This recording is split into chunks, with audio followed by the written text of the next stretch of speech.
In the news this week, named persons push dental practices for sensitive information about children.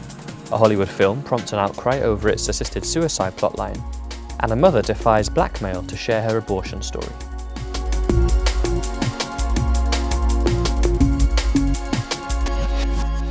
Hello. State guardians in Scotland are pushing dentists to surrender sensitive information about children. According to the Daily Mail, staff at a dental practice in Aberdeenshire have received aggressive phone calls from named persons, demanding details on past checkups and tooth decay. The state officials are operating in areas piloting the controversial named person scheme. A dentist quoted in the Daily Mail said named persons are pushing quite hard for information. They want to know the date of the last checkup and what level of decay was found, that kind of thing. When we say we need permission to comply with a request, it often becomes quite aggressive. They say, "You are being deliberately obstructive. You don't need the parents' permission anymore because we are acting as named persons." Spokesman for the Institute, Simon Calvert, said the scheme patronises Scottish parents. One of the big problems with the named person scheme is it's basically a tick box approach to family life that's been devised by civil servants. I'm afraid it's frankly patronising to parents. It's also over-assessing children who are anxious enough about life these days, and it's trampling on people's right to privacy. Now, the family's been around for an awful long time, and we seem to have managed without these civil servants' checklists. I really think that these people ought to be a bit more humble in their approach to family and a bit more willing to let families get on with the ordinary vicissitudes of family life without having to worry about a state official looking over your shoulder. A new Hollywood film has prompted a backlash over its assisted suicide plotline. Me Before You features a woman caring for a wealthy young banker who is set on ending his life.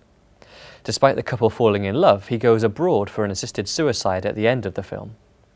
Jojo Moyes, who wrote the screenplay, said the movie is not meant to represent all disabled people.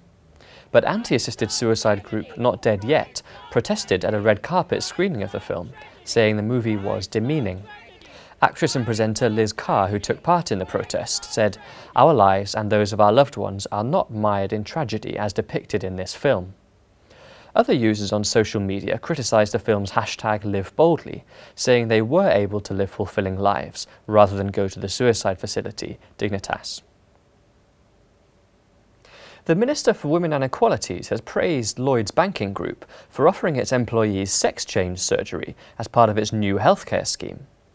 In an interview with pro-LGBT website Pink News, Nikki Morgan, who is also the Education Secretary, said it's important that big companies and organisations like Lloyds are leading the way on transsexualism. One of the things that strikes me every time I meet someone who has an interest in this is they want to be who they are. We have an obligation as a society to help that. Sex change surgery is made available to people who are biologically normal but who believe they are a member of the opposite sex. Studies show they can later regret having the surgery. In the UK, fewer than 4,000 people have obtained a gender recognition certificate to change their legal birth sex. That's around 0.006% of the population. And finally, a mother who had an abortion while at school has defied a blackmailer to share her story of God's forgiveness. Stephanie Chatfield is now married to a Republican politician and spoke out on Facebook. She explained that being threatened with blackmail had given her the courage to talk about her experience. Chatfield then shared how while still at school she became pregnant and subsequently had an abortion. "I should not have done it. It was my easy way out, but little did I know that I would be stricken with an unbearable guilt for the months and even years to follow." Explaining that she would never want to minimise the gravity of her actions, she recognised that God is greater than our sin.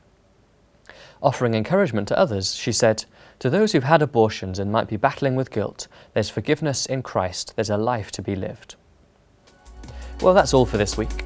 For regular updates and information on all of our stories, plus much more, visit our website at christian.org.uk.